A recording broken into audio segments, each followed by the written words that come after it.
I really think you guys should get a copy. I mean, this book should be gifted to anyone who has children. So you should be buying copies and gifting this book around because it's that kind of a book. So congratulations on that. Thank you so much, Sonali. Thank you. Thank you, Suma, for having me here, and many congratulations, Alia, for this book. So I want healthy kids. We've all been saying that, and everybody's been wishing that. The problem is that we are in a world which has changed. When I see my nephew who's 2 years old, and he's opening the iPhone and playing on the different apps, shutting it down, we realize that when we were 2 years old, perhaps we were eating dirt. So the world has changed, and therefore the needs have changed. Also in the Indian context, we know that the dubious reputation that we are going to have, or we have, that we are the diabetes capital of the world, or the heart disease capital of the world. Unfortunately, it starts from the childhood years. The nutrition that you had in your childhood, that kind of actually impacts your adult life also. So again, in that sense, this issue becomes extremely important for us. The book, I don't want to repeat it, it is extremely user-friendly. It makes for a very easy read.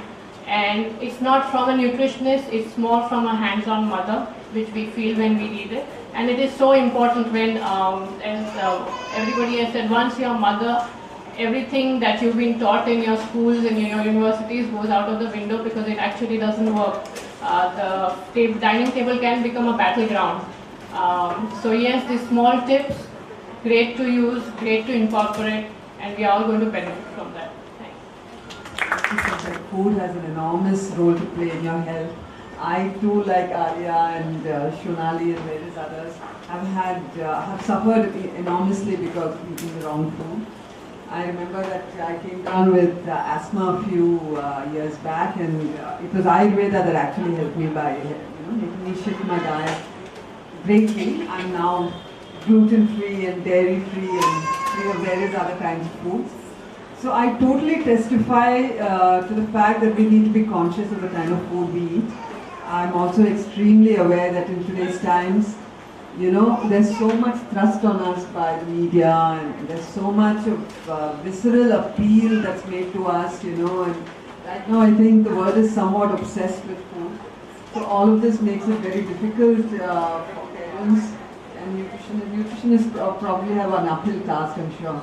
The parents have it really hard because there are so many things they'd like their children to do, but it's very difficult to make them do it. I think that's where Alia has really come out with an extremely beautiful book, because she knows how to get across to children. She also knows what's practical, what's not. She doesn't expect that children should completely, drop, because that's, I think, not feasible. So she draws a very healthy kind of moderate line, and I think that would help parents actually to manage their children and yet take them along the route of health. I'm excited by this book. I've been thoroughly enjoying reading it, and I see a great future in it. And thank you for publishing with us, Alia and Prahlad.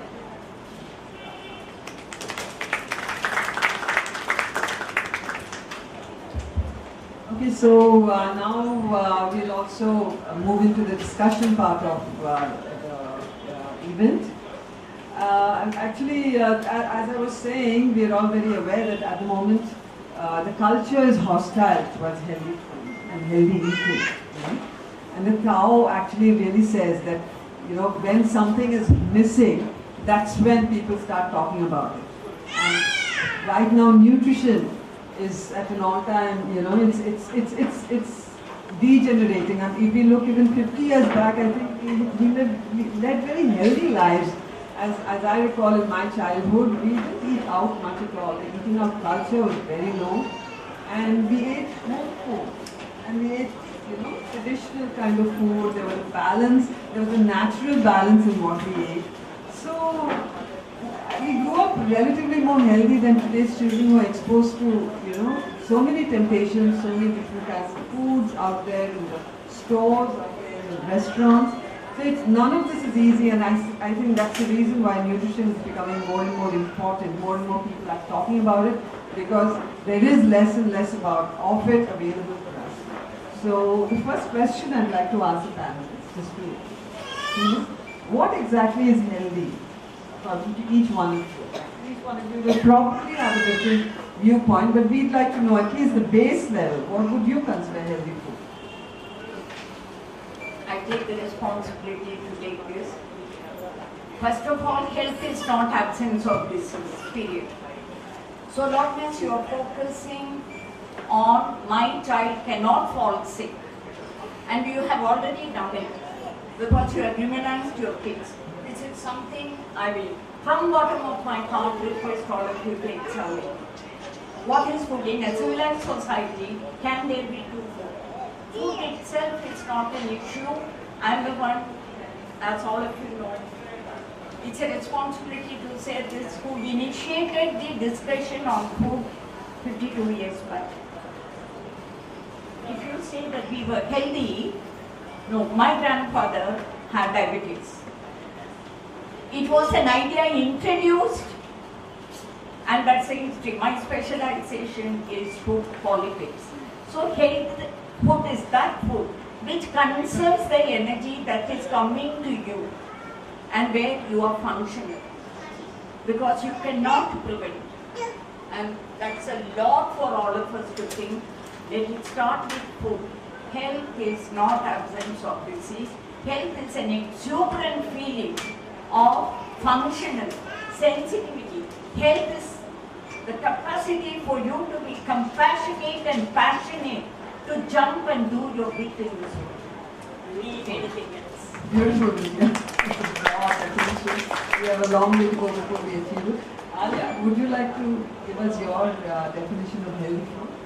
I think healthy food for children, a lot of parents think that health should be 100%, and that's when it becomes a daunting task.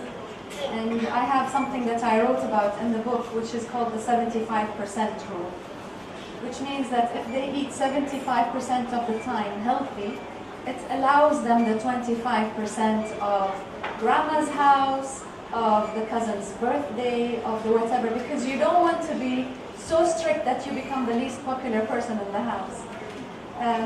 So this allows you to still give them a very strong grounding and a very strong body to live in at 75. And then the 25% allows you for that. And that's when mothers start to relax, because they feel that, okay, I can handle 75%. Because if you're handling 100%, then you will go insane in the process. So that to me is the definition. Enormous sense, absolutely. And it gives the children also a little leeway. Yes, yes. And it gives grandma a chance to show love as well. Shunali? So, looking at this purely with kids in mind, what is health? You know, I actually take that 75% up to 80% in my case when I'm practicing with my clients. But yeah, I take it up to. Okay. So I take it up, but you know, it's difficult with kids. I think, like I said, you know, this book should be introduced early into homes, because that's where you're really setting the foundation for children. And honestly, what you know, what you ate as when you were kids is really going to determine how your future shapes up. So if you're going to load your kids with sugar and dairy right in the beginning in their first 7 years, chances are they're going to keep eating it all through their life and wanting it all through their life. I was a child like that, so I know I've come out of it. And I think health is something, it's very personal. It's a very intimate relationship that you have with how you're going to execute the whole healthy system in your own homes. India is a very varied, you know, we have so many cultures, we have so many palates, we have so many communities. It's not generic, you know, like the Gujarati community does something differently, while the Maharashtrian community does it differently, and the Sindhi community and the Punjabi community does it differently. However, the evils are the same. So whether you're looking at sugar, whether you're looking at dairy, whether you're looking at red meat, or whether you're looking at, you know, fats coming into your diet, or junk food, it's all the same across, okay? So I think what one should do is look at your own style of eating, adapt it to your own level of executing it. And of course there's that, you know, Alia says 25% that you can't really control. So a little letting go has to be done because a lot of parents I see get very manic about it, and that's really not the way to be. You have to let go a little bit because you know your kids are going to go out and go into schools and anyway get that stuff in any case. But as long as you're controlling them 75%, I think you're doing a great job. And you know, even a small change makes a big difference. For example, even if you're going to make a switch from white rice to brown rice, it's like a big change. Even if you're going to up their fruit intake, it's going to be a big change. So to me, it's really the small changes that you're going to try and take, and they go a long way. And step by step, you know, you have to layer it. Nice. Right. So health in general for me is physical and mental well-being. And when we talk about children, I would like to, I basically look at food as a friend. Do not make, as I said, a dining table a battleground, or don't make food something that is ugly. Because children, in fact, develop different other habits which are even more deleterious. They're going to eat on the sly, they're going to eat in the school and not come home. They're going to empty their lunchbox in the dustbin or share it with their friends and not have that. Leading up to later in life, eating disorders with girls, because they've been kind of taught that, you know, food is something that you need to eat in small quantities, or this is bad, this is too bad, not to have it. And on the other spectrum, of course, then we have childhood obesity, which has its own issues. So food at such a young age, of course, needs to have a healthy connotation, but it's not something that we need to fight with or make a battleground of every time we are at the dining table. Lovely. So what I'm hearing all of you say is that we need to draw a balance. We need to be balanced about the way we approach it. It doesn't really help to take an extremist point of view because children are human beings too, and they need to be grown into this. So what would all of you say are at least some of the things, some of the do's and don'ts that could be introduced maybe gradually over time? First of all, when we start with working with a child or with a family, it's very unlikely that we do the don'ts first. Because, you know, if I tell you don't do this and don't do that and don't eat chocolate and don't do anything, you'll just go back home very depressed and you still have a screaming child on your hands, so it becomes very difficult. So we actually start with the do's, and we say even if you don't take anything out just yet, just add things. And slowly the good things that we will add will crowd out the bad things. So let's say he will have more juices, for example, more fresh juices or even green juices. That way, every time he's thirsty, he has something healthy. You still haven't said that I'm going to take out anything, but there's only so much you can eat and drink in one day. And slowly, the things that you've added will take up a bigger space. So even if you don't change anything on the dining table and just add a salad every day to his plate or to the dining table, then that's already going to crowd out in his stomach the space that he will have for the other things.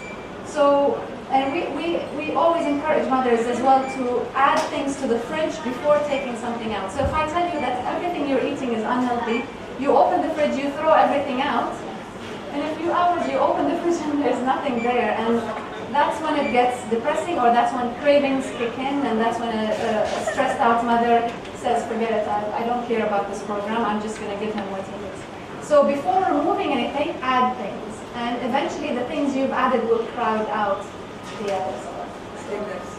Be in life positive and endorse this enormously. Project a positive approach and the negative will just disappear by itself. Makes a lot of sense. Nitya, what about you? I just have this formula very simple. ACS. Skip, cut down, substitute. So wherever you can skip it. And For example, skip. You know that fried food is not there. You can have oven toasted food. You can, one of the things easily we can avoid is in the house oil. You can use whole nuts, nut milk. There are substitutes. So use your common sense, logic, instinct. and I will really request the parent, change your food habits. It's inhuman to address the children and discuss. It's not a civilized society when we are talking separating kids from the whole spectrum. So please don't drag me into this. Whether it is plastic, children. Whether it is garbage, children, because they cannot protest. Why are we creating this confusion? So please, you be healthy. I again and again will say, please get involved and understand what is health. It's not a measurement. It is not looking your body as calcium, etc., etc., etc. It is just healthy, 10%. So ma, please don't forget rest of your life. My stand is food is only 10%. Food and nutrition is not synonymous. Food is one of the factors of the total life. Food helps you to really protect nature. That's why, thank you for introducing me like that. Self-care is healthcare is healthcare. And please look into the structure of the body. The structure of the body is designed in such a way by nature that whatever food you take, it has to convert itself automatically into energy which will pass into the blood in 20 minutes. So we are fruitarians, we are not graminivorous, etc., etc. So as she said, introduce as much foods as possible, make it attractive, and children understand very well. All that you need to tell them is, just like I am dressing you very wonderfully outside, your mama wants to dress you inside beautifully. Sweetheart, when you get this bowl, you know why? You like the chocolate so much. Have you seen mama eating chocolate anytime? I understand that your friends are eating. Why don't you bring all your friends and your mama will tell them. Deal with them with the company. That's Very well put, Vidya. Thank you so much. Sonali, what do you think are the rules? We'll ignore the So doors. I'll take it a step further. I'm a chef as well, and I cook a lot. And I've dealt with children that I've cooked for. And I really think it's, I think one of the principles which Arya has already talked of is bringing in the good foods also helps them support themselves on a nutritional front, which will help them actually deal with the negatives. So that's clear. If you want them to deal with the sugar, you're going to give them sugar from natural foods to deal with the sugar craving, and that's going to change things anyway. Another thing with kids that I find is that it always helps to cook attractively for children. Passing on health to them the way you do it is important, because you be the change that you want them to be as well. You want them to see you change and then they change. However, you have to learn to cook for kids. It's very important. You have to learn to camouflage things in a way that they're not going to look at just a bowl of something and say, I don't want to eat that. Kids are like that. I mean, I remember my brother was like that, and I grew up with that. And then as I grew older and started cooking for kids, I realized that kids are the most difficult customers you have. Alia's been cooking for her kids. I'm sure she agrees with this. That to get things down to them, especially the healthy things, which they don't generally eat, it's a very big challenge. So I think it would be really helpful to get your hands on. There are recipes in this book, and she's given some great recipes here. Try them. It's not just about getting in that one date or getting in one apple. It's more than that. You have to go beyond that and actually make it attractive for them. So I think that's really important as far as kids are concerned. Macrobiotic-wise, what is the recommendation for healthy food eating? Some of the things. So, for example, now if I have to get in a brown rice once a day, it's very challenging. Because if you're just going to cook a brown rice the way you would eat it and put it on the table, chances are you're going to do, everybody gets habituated to the way they eat. So if you're going to do it daily, so then what I do is I teach people how to make croquets out of it, cutlets out of it. The moment you put little veggies in there, like if you put something colorful like carrots, or you put in something green in there, and you use maybe a binding factor like a sweet potato to bind it, and you've rolled it in maybe roasted sesame seeds or black sesame seeds, you've changed the energy already, and you made it attractive enough for your kids to have it. Another way to do it is, thickening soups. You don't use things like additives and maida and things like that, which is not going to help. But if you throw in a handful of cooked grain, you could use brown rice again, it's going to thicken their soup, and they're not going to know it's there, and they're going to get the value out of that. So, so really, you've got to learn to step beyond just the element of health. I know X does Y to my child, so I'm going to just bring it on the table. No, I know X does Y, but how am I going to translate that Y for my kid? I think that's what you need to ask yourself. That's important. Nidhi?